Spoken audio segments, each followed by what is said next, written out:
KR பேக்ஸில் வந்து regular.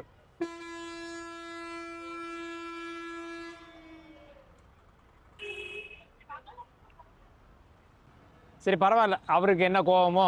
சரி, இந்த கேஆர் பேக்கரி தான் திருப்பூரில் என்னுடைய என்ட்ரி. அன்னைக்கு முதல்ல நான் டீ சாப்பிட்ட இடம் இங்கே தான். வந்து புஷ்பாவில் இறங்கி ஃபஸ்ட்டாக இங்கே தான் நான் டீ சாப்பிட்டேன். இப்போ அங்கே தான் போகிறோம், வாங்க.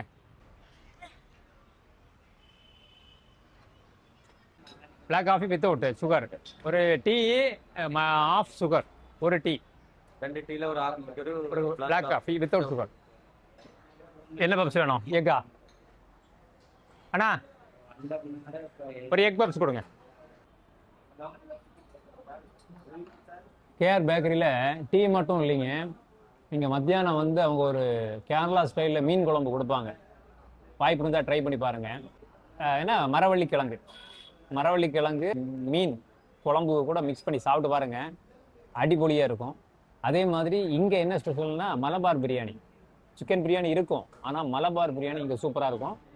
அது இல்லாமல் இவங்க கிறிஸ்மஸ் டைமில் அந்த ப்ளம் கேக் இருக்கு, அந்த ஒயின், ரொம்ப ஓல்டான ஒயின் எல்லாம் மிக்ஸ் பண்ணி அது ஆர்டர் பேஸில் தான் கொடுப்பாங்க இவங்க. இது நான் லாஸ்ட் 2 இயர்ஸ் நான் வாங்கிட்டு இருக்கேன், இந்த வருஷமாக நான் சொல்லியிருக்கிறேன். அது இல்லாமல் இப்போ ஓணம் வருது, அந்த அடப்பிரதம் இங்கே வந்து 20ஆம் தேதியிலேருந்து 25ஆம் தேதி வரைக்கும் கிடைக்கும். என்னடா கடையோடைய சிறப்புகள்லாம் சொல்லிட்டு இருக்கான், விளம்பரம் பண்ணிட்டு இருக்காங்க, அப்படி இல்லை. யூனிக்கான விஷயங்கள்லாம் இந்த கேஆர் பேக்கரியில் இருக்குதுன்னு சொல்ல வரேன். 2007 திருப்பூருக்கு வந்து இறங்கின உடனே முதல்ல ஃபஸ்ட்டு டீ நான் இந்த கேஆர் பேக்கரியில் தான் குடித்தேன். அதனால அந்த ஒரு ஒரு ஒரு உணர்வு இந்த கேஆர் பேக்கரி கூட எனக்கு இருக்குது. மற்ற மாதிரி இங்கே வந்து டீ ஸ்நாக்ஸ் எல்லாமே நல்லா இருக்கும்.